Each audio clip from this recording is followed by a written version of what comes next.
কবর বিষয়টা নিয়ে আগে কথা বলি। আমার নবীজি পাক সাল্লাল্লাহু আলাইহি সাল্লাম সম্পর্কে আমি কিতাব পেয়েছি, ইদানি একটা কিতাব বের করেছে। কিতাবে লেখছে মুহাম্মদ সাল্লাল্লাহু আলাইহি সাল্লাম মরে মাটির সাথে মিশে গেছে। আপনারা কি মনে করেন? না, মিশে গেছে না তো ভালো, মিশে যায় ভালো।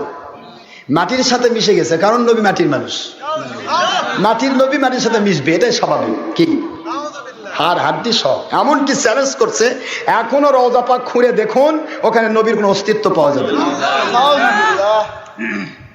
কিন্তু আমি নবী পর্যন্ত যাচ্ছি না, আমি নবীর দুইজন শহীদ সাহাবীর কথা তুলব। শুনতে রাজি আছেন? নবীজির দুইজন শহীদ সাহাবী, নাম একজনের আব্দুল্লাহ ইবনে জুবাইর রাদিয়াল্লাহু আনহু, নবীজির আপন ফুফাতো ভাই জুবাইর। আমার নবীর ফুফুর নাম সফুরা, সফুরার ছেলের নাম জুবাইর, জুবাইরের ছেলের নাম আব্দুল্লাহ। কথা কি বুঝতে পারতেছেন? এই আব্দুল্লাহ ইবনে জুবাইর রাদিয়াল্লাহু আনহু এবং সালমান ফারসি রাদিয়াল্লাহু আনহু, যার বয়স ছিল প্রায় 450 বছর, সুবহানাল্লাহ, যিনি ঈসাই শরীয়তের মানুষ ছিলেন, আমার নবীর কাছে কলেমা পড়ে মুসলমান হয়েছে। সুবহানাল্লাহ। নবীজির কাছে যখন তিনি কলেমা পড়েছিলেন তখন তার বয়স প্রায় 300 থেকে 300-র ঊর্ধ্বে, মতান্তর আছে। হুজুর ইন্তেকাল করলেন, সাহাবায়ে কেরাম ইন্তেকাল করলেন, সবাই ইন্তেকাল করলেন, হাজ্জাজ বিন ইউসুফ পর্যন্ত এই ব্যক্তি থাকলেন। সুবহানাল্লাহ। খুব বোঝার চেষ্টা করুন, কষ্ট হচ্ছে আপনাদের?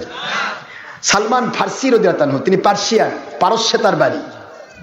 সালমান ফারসি রাদিয়াল্লাহু তাআলা আনহু আর হযরত আব্দুল্লাহ ইবনে জুবাইর রাদিয়াল্লাহু তাআলা আনহুমা, এই দুইজন সাহাবী শহীদ হয়েছিলেন। হাজ্জাজ বিন ইউসুফ ছিল অত্যন্ত বড় অত্যাচারী বাদশা। কি অত্যাচারী? উমাইয়ার শাসক। সাহাবায়ে কেরামের অনেককে সে শহীদ করে দিয়েছে। হাজ্জাজ বিন ইউসুফ এই জায়গাতে আমার নবীজির সাহাবী আব্দুল্লাহ ইবনে জুবাইর রাদিয়াল্লাহু তাআলা আনহু এবং সালমান ফারসি রাদিয়াল্লাহু তাআলা আনহু, দুইজন সাহাবীকে শহীদ করে যখন দিলাম, এই দুইজন সাহাবী শহীদ হওয়ার প্রায় 500 বছর পর ইরাকের গভর্নরকে স্বপ্ন দেখাচ্ছে। একটু বোঝার চেষ্টা করবেন, আমি কিতাব দিয়ে বলছি, আমার কাছে কিতাব আছে। আপনার বৈজ্ঞানিক নুরুল ইসলামের নাম শুনছেন? আমাদের বগুড়া ভাই পাগলা মাজারে শুয়ে আছে। আমি যখন ভাই পাগলা মাজারে ইমাম ছিলাম তখন নুরুল ইসলামের কবর হয়েছে। এই বৈজ্ঞানিক নুরুল ইসলাম আমার নবীকে বৈজ্ঞানিক বলে, যদিও নবীর নামে বিজ্ঞানী খাটবে না, বৈজ্ঞানিক মোহাম্মদ নামে কিতাব লিখেছে 2 খণ্ড। এই বৈজ্ঞানিক মোহাম্মদ হয় না, মোহাম্মদ সাল্লাল্লাহু আলাইহি ওয়াসাল্লাম বিজ্ঞানীদেরও বিজ্ঞানী। আমার নবী exceptional, he is an exceptional firstman and highest educated from Allah. He is an exceptional and ideal master of all great scientists from third generation to the judgment, no doubt. আমার নবী হলেন সারা জগতের সকল সায়েন্টিস্ট বিজ্ঞানীদেরও মহাবিজ্ঞানী। সুবহানাল্লাহ। তাকে বিজ্ঞানী বললে ছোট হবে। রেখে এসেছি কে?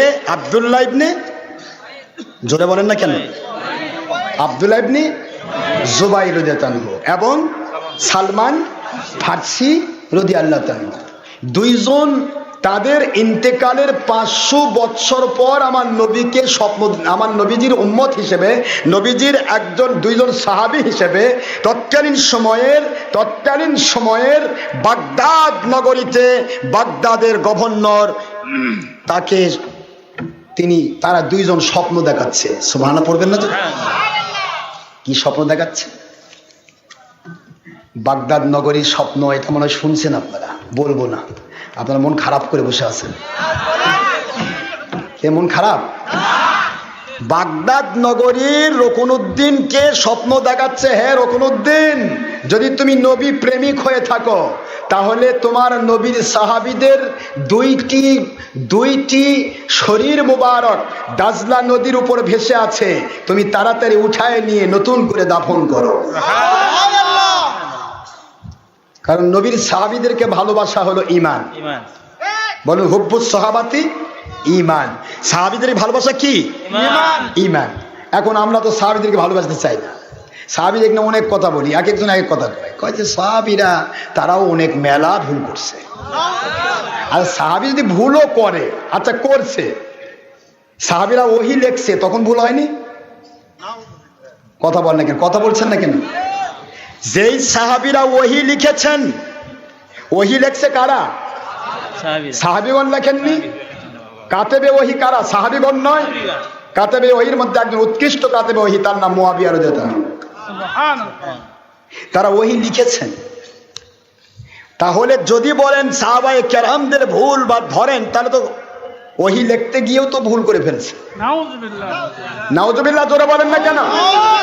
আমার আল্লাহ বলেন, আমার নবীর সাহাবায়ে কেরামের যদি কোনো ভুল হয়ে যায়, যেহেতু আমি ওয়াদা করেছি আমার নবীর উম্মতদেরকে আমি মাফ করব। দুনিয়ার মুসলমানেরা শুনে নাও, আমার নবীর সাহাবীরা যদি ভুল করে, ইয়াউমা লা ইউখুজিল্লাহুন নাবিয়্যা ওয়াল্লাযীনা আমানু মাআহু। আমার সাথে সূরা তাহরিমের 8 নম্বর আয়াত 28 নম্বর পারা খুললেই পেয়ে যাবেন। আমার মালিক বলেন, ইয়াউমা লা ইউখুজিল্লাহুন নাবিয়্যা ওয়াল্লাযীনা আমানু মাআহু।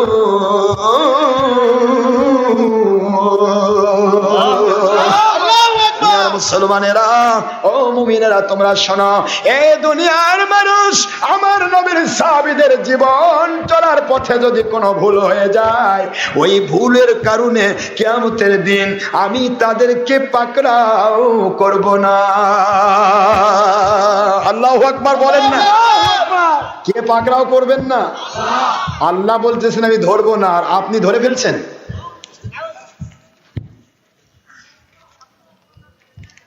হযরত আব্দুল্লাহ ইবনে জুবাইর, হযরত সালমান ফারসি রাদিয়াল্লাহু তাআলা আনহুমা, দুইজন সাহাবী স্বপ্ন দেখাচ্ছে, ওর কোনদিন নবীর সাহাবীদেরকে ভালো যদি বাসা দিয়ে থাকেন, নবীজির মহব্বতে আমাদের দুইজনের দুইটি লাশ, দুইজনের দুইটি মরা দেহ, দুইজনের দুইটি দেহ মুবারক দাজলা নদীর পাশে ভাঙন পড়ে গেছে।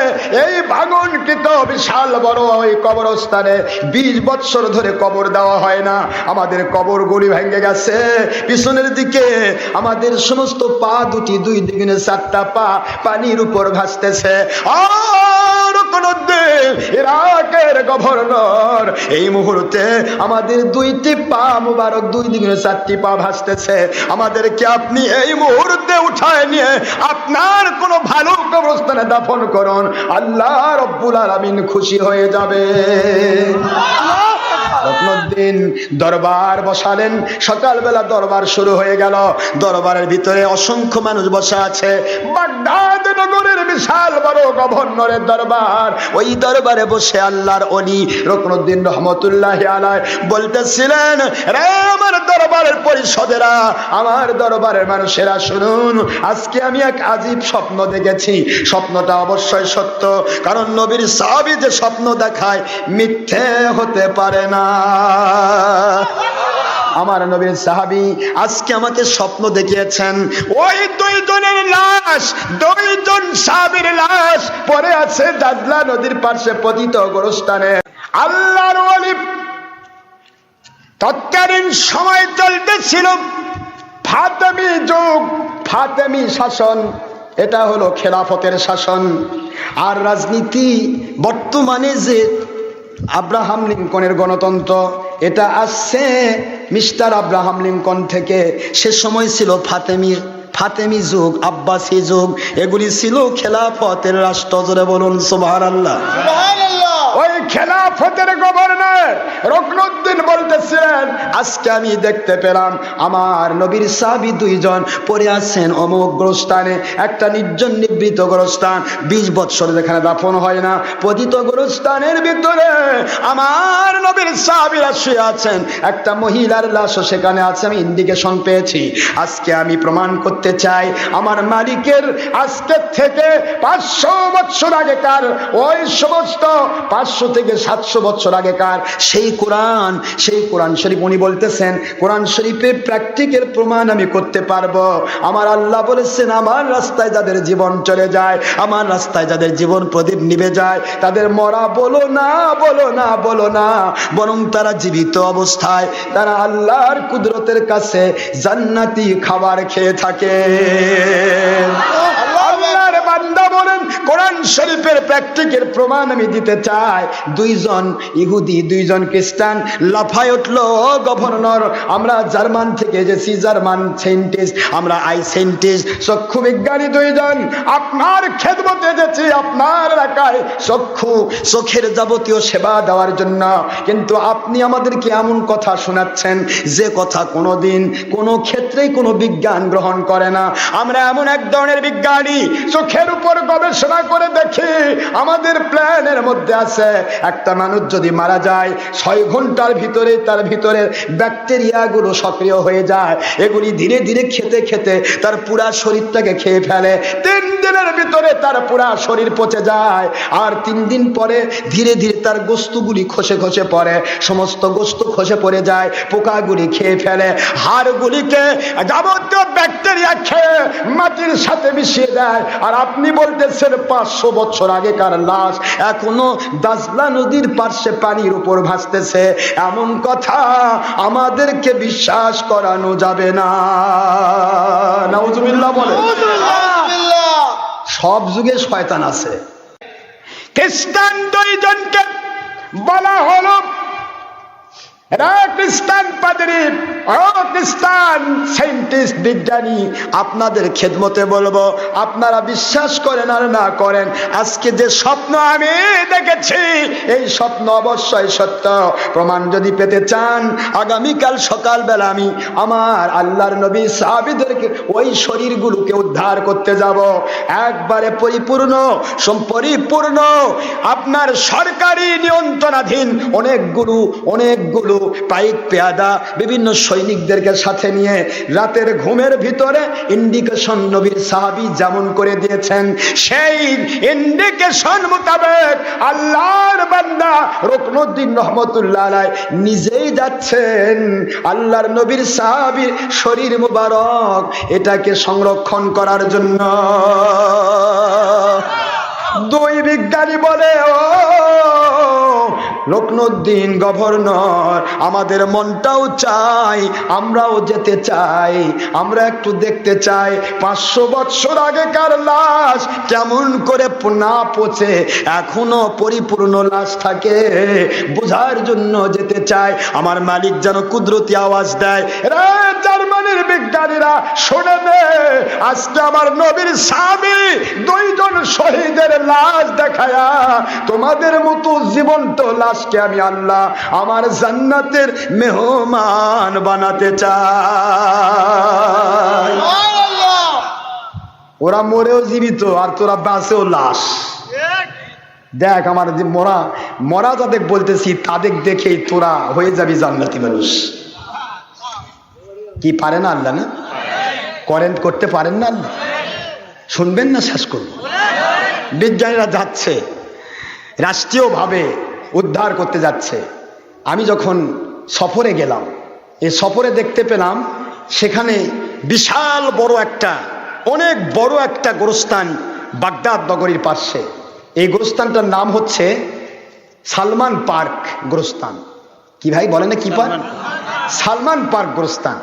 আমি যখন বৈজ্ঞানিক নুরুল ইসলামের বইয়ের মধ্যে পড়লাম, তৎকালীন সময় অসংখ্য দেশ বিদেশের পত্রিকা থেকে উদ্ধৃতি দিয়ে তিনি লিখেছেন। আমি কমপ্লিটলি সাহাবীর ঘটনা বলে বিশ্বাস করেছি, কিন্তু আমি যখন প্র্যাকটিক্যাল দেখলাম সালমান পার্ক গোরস্থান, জিজ্ঞাসা করলাম ব্যাপার কি, গোরস্থানের নাম সালমান পার্ক কেন? তখন তারা যা বলল হুবহু এই কেতাবের সাথে মিলে গেল। তারা বলল যে সালমান ফার্সি রাদিয়াল্লাহু এবং আব্দুল্লাহ ইবনে জুবাইর রাদিয়াল্লাহু 2 জন সাহাবীর লাশ মুবারক দাজলা নদীর পাশ থেকে উঠায় নিয়েছে, নতুন করে এই গোরস্থানে দাফন করা হয়। এই গোরস্থানে দাফন করার পরে দেশ বিদেশের হাজার হাজার মানুষ সব সময় এখানে এসে এই সমস্ত পার্কিং করে তারা জিয়ারতে শরীক হয়ে যায় নবীর 2 সাহাবীর এই জন্য আমরা এই গোরস্থানটার নাম রাখছি সালমান পার্ক গোরস্থান। প্র্যাকটিক্যাল করেছি। আপনি বিশ্বাস করেন না করেন, কিন্তু আমি বিশ্বাস করেছি, রেখে এসেছি। আল্লাহ বলেছেন তারা জীবিত। তারা কি জীবিত? লাকি লা তাশউরুন, সূরা বাকারার 154 নম্বর আয়াতে আল্লাহ বলছেন লাকি লা তাশউরুন, জীবিত যারা বুঝবে না তারা নির্বোধ। আরে কথা কয় না কেন? কি তাসুরুন মানে কি? লা তাসুরুন মানে তাদের বোধ নাই। কি নাই ভাই?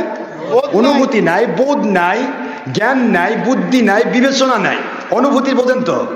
তা আমার আল্লাহ বলছেন যে যার অনুভূতি নাই, যার বোধ নাই, সে বুঝবে না, নির্বোধ বুঝবে না, কিন্তু যার বোধ আছে তারা বুঝবে। নবী হায়াতুন নবী, মৃতরা যারা শহীদ তারা মরে না। সুবহানাল্লাহ বলেন না জোরে? এবার আল্লাহ বলছেন তারা কবরে জীবিত অবস্থায় খাবার খান এবং তারা কবরের মধ্যে সালাতও আদায় করেন। আসুন সেই কথাটাই তিনি আজকে প্র্যাকটিক্যাল করবেন। রুকনুদ্দিন, বুঝতেছেন আপনারা? যাচ্ছেন ঠিক মতো ইন্ডিকেশন অনুসারে যাওয়া হলো। যাওয়ার পরে দেখা যায় যেমন ইন্ডিকেশন দেওয়া হয়েছে, নির্দেশনা দেওয়া হয়েছে, রাতের অন্ধকারে স্বপ্নের ভিতরে ওই অবস্থায় তিনি যখন চলে যাচ্ছেন, সবাই মিলে চলে গেল। যাওয়ার পরে দেখা যায় ওই দুইটা কবর একসাথে, দুইজন সাহাবীর লাশ মুবারক পুরা শরীরটা কবরের ভিতরে আছে, আর পিছন সাইডটা দুই দুগুণে চারটি পা দাজলা নদীর উপরে ভাসতেছে। সুবহানাল্লাহ বলেন না? কোথায় ভাসতেছে? দাজলা নদীর উপর ভাসতেছে। বিজ্ঞানীরা দেখে বলতেছে, আচ্ছা আমরা জানি একটা মানুষ 6 ঘন্টা থেকে 8 ঘন্টা যদি পানির মধ্যে থাকে তাহলে তার শরীরটা ফ্যাকাশে হয়ে যায়। কথা বোঝেন নাকি? হয় না আপনাদের? শরীর ফ্যাকাশে হয় না? এটা কি লাশ দেখতেছি, এ তো ডুবে আছে সারাদিন, কিন্তু তাদের পায়ের মধ্যে কোনো ফ্যাকাশে রং হয়নি, যা আছে তাই আছে। আমার আল্লাহ কয় কেবল তোর ভিতরে ডোজ ঢুকতেছে, দেখ আমার শহীদরা যে মরে না তার নজির তোদেরকে আমি দেখাচ্ছি। কত বছর আগেকার লাশ? জোরে বলুন। 500 বছর আগেকার। হাজ্জাজ বিন ইউসুফের 500 বছর পরের ইতিহাস। 500 বছর আগেকার লাশের পা ভাসতেছে, এখনো পায়ে ফ্যাকাশে রং, যেমন রং তেমনই আছে। সুবহানাল্লাহ। এরা চিন্তা করতেছে এটা কেমন কথা? ইতিহাস তো ভুল করা যাবে না, কারণ এরা তো 500 বছর আগে বলছে। সাহাবীরা কোন সময় বলছে? সাহাবীরা কি পরে ছিল নাকি? সেই যুগে ইন্তেকাল করেছেন, তাহলে এতদিন পর্যন্ত কিভাবে? আমার মালিক বুঝান রে বিজ্ঞানীরা, তাকায় দেখ ভালো করে, তোরা তো বিজ্ঞানী, তোরা তো নিজেদের চোখের পাওয়ারটা বুঝিস। আমার এই দুইজন সাহাবীর চোখের নিশানা দেখে, চোখের লেন্সের অবস্থা দেখে তোরা কলেমা পড়ে মুসলমান হতে বাধ্য হবি। মালিকের আওয়াজ কে শুনলো না শুনলো, কিন্তু মালিক তো এটাই বলতেছেন, ঠিক না ভাই? তোদেরকে আমি সাইজ করতেছি, দাঁড়া। ওরা দেখতেছে আর পাগল হয়ে যাচ্ছে। যাই হোক, দুইটা লাশকে নিয়ে আসা হলো, এক সাইডে রাখা হলো ইরাকের গভর্নরের বিশাল বড় দহলিজ, বিশাল বড় প্রাসাদ, এই প্যালেস, প্রাসাদের পাশে এক সাইডে তাদের দুইজন লাশ রাখা হলো। দুই বিজ্ঞানী বলে, আমরা সায়েন্টিস্ট লক্ষ্য করে দেখতে পাচ্ছি এই দুইটি লাশের মধ্যে একটি লাশ আব্দুল্লাহ ইবনে জুবাইর রাদিয়াল্লাহু আনহুর লাশ মুবারক যেটা ছিল, এটা এরকম কপালে পরে হাত লাগানো ছিল। কি জোরে বলুন? এটা কপাল বোঝেননি? এরকম হাত লাগানো ছিল, ওই অবস্থায় দাফন করা হয়েছে। নবীজি পাক সাল্লাল্লাহু আলাইহি সাল্লাম বলেন, যদি কেউ শহীদ হয়ে যায় ওকে ধুইও না, ধুইও না, ধুইও না, ওদেরকে আল্লাহর কুদরতি রহমতের ফেরেশতারা ধুইতে থাকে। ওদেরকে যে অবস্থায় মারা গেছে ওই অবস্থায় দাফন করে দাও। ওই অবস্থায় ওরা কিয়ামতের দিন উঠবে, ওরা বলবে, আল্লাহ আপনার দিন, আপনার ইসলামের জন্য আমার জীবন প্রদীপ নিভে গেছে, আর আপনার হাবিব বলেছেন এক একজন শহীদ 400 মুসলমানকে, 400 জাহান্নামী মানুষকে অবশ্যই তারা কি করবে? সুপারিশ করতে পারবে। ও মালিক, যে ইসলামের জন্য আমার রক্ত বের হয়ে গেছে, আপনার জন্য আমি জীবন প্রদীপটা নিভিয়ে দিয়েছি। আপনার নবীজির ভবিষ্যৎবাণী অনুসারে 400 জন আমার আল্লাহওয়ালা নয় জাহান্নামী মানুষকে নিয়ে আমি জান্নাতে যেতে চাই। আল্লাহু আকবার। এটা কোন শহীদ? মানুষকে মারতে গিয়ে শহীদ? এটা কথা কয় নাকি? না। কাকো মারতে গিয়ে শহীদ? না। বাবা তুই বোমা মোলা, তুইও মর, অদেকো মার, তারপরে তুই জান্নাতে চলে যাবি। মানুষ খুন করাও হারাম, নিজে খুন হওয়া তো দুই হারামকে জায়েজ মনে করে তো ইমানই গেল, তো ওই জান্নাতে যাবে কেমনে? কি পাগলামি শুরু হয়েছে। শহীদ হচ্ছে আপনি সত্য কথা বলবেন, সত্যের উপর চলবেন, সত্যকে প্রতিষ্ঠার জন্য সামনে এগোবেন। বাতিল ফেরকা, বাতিল দল, বাতিল মত, কাফের কুফার মুশরিক তারা যদি এগিয়ে আসে আমার মালিকের গয়েবী মদদ হয়ে যদি দরকার হয় আপনাকে দুনিয়াতে গাজী বানাই দিবে, না দরকার হলে আমার আল্লাহ পাক শহীদ করে আপনাকে জান্নাতে ঢুকাই দিবে। পিছিয়ে যাওয়ার সুযোগ নেই, পিছিয়ে যাওয়ার সুযোগ নেই। এই মাত্র যুদ্ধ, এই মাত্র পালায় গেলাম, লাভ হলো না। কষ্ট পাচ্ছেন আপনারা? কাউকে ফতোয়া দিতে চাই না, আমি কাউকে কষ্ট দিতে চাই না। আপনারা কোরআন খুলে দেখবেন, কেউ যদি জিহাদের ময়দানে গিয়ে পালিয়ে আসে তার অবস্থাটা কি। যাই হোক, প্রশ্ন হলো শহীদি মর্যাদা এত বড় মর্যাদা, এই দুইজন সাহাবীর মধ্যে একজনের কোথায় হাত আছে? জোরে বলেন না। কপালের উপরে হাত আছে। বিজ্ঞানীরা বলছে কেন একজন মানুষের হাত তো পুরা সোজা থাকবে, কেন তার হাত মোবারক তার কপালের উপর থাকলো জানতে চায়। রুকনুদ্দিন বললেন হাতটাকে টান দেওয়া যাবে না, আমার নবীর সাহাবীদের উপরে কোন রকমের কোন প্রকার টাচ করা যাবে না। ঠিক আছে, আমরা দেখতেছি মুসলমান, তোমরা তো মুশরিক, ইন্নামাল মুশরিকুনা নাজাসুন, মুশরিকরা অপবিত্র, তোমাদেরকে আমার নবীর সাহাবীদের পবিত্র শরীরে হাত দিতে দিব না। আল্লাহু আকবার। আজ আপনারা মুশরিক নিয়ে ইফতার করেন, কি মহব্বত আমি বলতে চাই না, কারণ বললেই বলবেন যে হুজুর বিতর্কিত মানুষ, কারণ সত্য বললেই বিতর্কিত। আর আপনার দুই নম্বরের সাথে যদি শেয়ার বাজার করি তাহলে আমার এই হুজুরের মতো আর হুজুর নাই। কিন্তু আমি কারো বাতিলের সাথে শেয়ার বাজার করতে রাজি নই। আমি আমার মালিকের পক্ষে জান দিয়ে দিব, কিন্তু সারা জগৎ বুকের মধ্যে নিয়েও আমি আপোষ করব না, ইনশাআল্লাহ। বলেন না জোরে? আমি শেয়ার বাজারে শিখি নাই, কোরআন সুন্নাহ দিয়ে শেয়ার বাজারে চলবে না। ভাই জানলে আমার আস্তে করে আব্দুল্লাহ ইবনে জুবাইর রাদিয়াল্লাহু আনহুর হাতটা মাথা থেকে একটু টাচ করে একটু সামনের দিকে এগিয়ে নেওয়া হলো। লক্ষ্য করে দেখা যায় যে সময় তাকে শহীদ করা হয়েছিল সেই সময় তাকে বল্লম দিয়ে মতান্তরে বর্ষা নিক্ষেপ করে তার এই কপালটা ছিদ্র করে দেওয়া হয়েছিল। ওই ছিদ্র দিয়ে ফিনকি দিয়ে রক্ত বের হচ্ছিল। ওই রক্তটা বন্ধ করার জন্য অ্যান্টিসেপটিক হিসেবে উনি হাতটা লাগিয়ে রেখেছিলেন, আর রক্তটা বন্ধ হয়ে গিয়েছিল। আজকে 500 বছর পর অটোমেটিক নার্ভাস সিস্টেম বা স্পাইনাল কর্ড অফ হওয়ার পরেও এখন যখন হাতটা আস্তে করে টান দেওয়া হয় গপ গপ গপ গপ করে রক্ত বের হয়ে আসে। বিজ্ঞানীরা বলে ও গভর্নর, বুঝতে পেরেছি আপনার কোরআনের বাণী। ولا تحسبن الذين قتلوا في سبيل الله أمواتا بل أحياء عند ربهم يرزقون।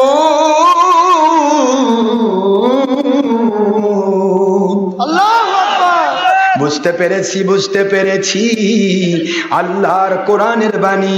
আমার পথে যারা শহীদ হয়ে গেছে, আমার নবীর পথে যারা জানটা দিয়ে দিছে, খবরদার ওদেরকে মরা মানুষ বলা তো দূরের কথা, ওদেরকে মরা মানুষ বলে কখনো ধারণা করো না।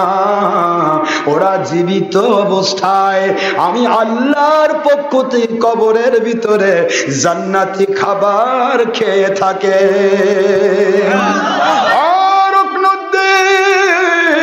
বুঝতে পেরেছি আল্লাহর কোরআন শাশ্বত। ওনার 500 বছর আগেকার লাশ থেকে কিভাবে রক্ত বের হওয়া সম্ভব? আসলে ওনাদেরকে আল্লাহ জীবিত রূপ দান করেছে। পচা তো দূরের কথা, আর গোস্ত, হাড়, হাড্ডি, চামড়া, রক্ত সব ঠিক আছে। কারণ যে শরীর অটোমেটিক নার্ভাস সিস্টেম অফ হয়ে যায় সেই শরীরে ব্যাকটেরিয়া ইফেক্ট করে। যে শরীরে রক্তের সঞ্চালন গতি ঠিক থাকে সে শরীরে ব্যাকটেরিয়া ইফেক্ট করতে, কথা বোঝেন নাকি আপনারা? শুধু জানটা বের হয়ে গেছে, শরীরটা ঠিক আছে। এবার তারা বলতেছে চোখ দুটা যে ছাই আছে, দুইটা চোখ কি আছে, চোখগুলি এখনো এরকম করে সে আছে। সুবহানাল্লাহ বলবেন না? আমার আল্লাহ বলে তোরা তো সায়েন্টিস্ট, একটু দেখ। ওরা সায়েন্টিস্ট হিসেবে তারা দেখার জন্য চিন্তা করলো যে আমরা একটু দেখতে চাই চোখ দুটা চাই আছে কেন, 500 বছর আগেকার চোখ এখনো ঠিক আছে, দেখি তো কি অবস্থা। তৎকালীন সময়ে যতটুকু অত্যাধুনিক কোনো মেশিন ছিল না, যতটুকু ছিল ওই পরিমাণ মেডিকেল সায়েন্টিস্টের পজিশন নিয়ে তারা চোখগুলি পরীক্ষা করতে লাগলেন। পিছন থেকে যখন পরীক্ষা করে দেখলো, ওরা সঙ্গে সঙ্গে কলেমা পড়ে মুসলমান হয়ে গেল। দুইজন বিজ্ঞানী বলে জীবনে কোনোদিন বিশ্বাসযোগ্য নয় 500 বছর আগে কার লাশের চোখ ঠিক থাকবে। ও আমার রত্নউদ্দিন, আমাদের চোখ খুলে দাও মানুষ, শুনে রাখুন। আমরা দেখতে পাচ্ছি, আমরা চোখগুলিকে পরীক্ষা করলাম। 500 বছর আগে কার এই দুইটি লাশের 2 দ্বিগুণে 4টি চোখ। এখনো 2টা অন্ধ মানুষের মধ্যে যদি সেটিং দিয়ে দেওয়া হয়, অন্ধ মানুষ সারা জীবন দেখতে পাবে। আমরা বিশ্বাস করে নিলাম আল্লাহর কোরআন শাশ্বত, আল্লাহর নবী সত্য, নবীর সাহাবীরা সত্য। কলেমা পড়ে নিলাম লা ইলাহা ইল্লাল্লাহ মুহাম্মাদুর রাসূলুল্লাহ সাল্লাল্লাহু আলাইহি ওয়াসাল্লাম। ভাইরা আবার কলেমা পড়ে মুসলমান হয়ে গেল বিজ্ঞানীরা। সুবহানাল্লাহ পড়বেন না? মরা মানুষের দেখে জিন্দা মানুষ মরে গেছে।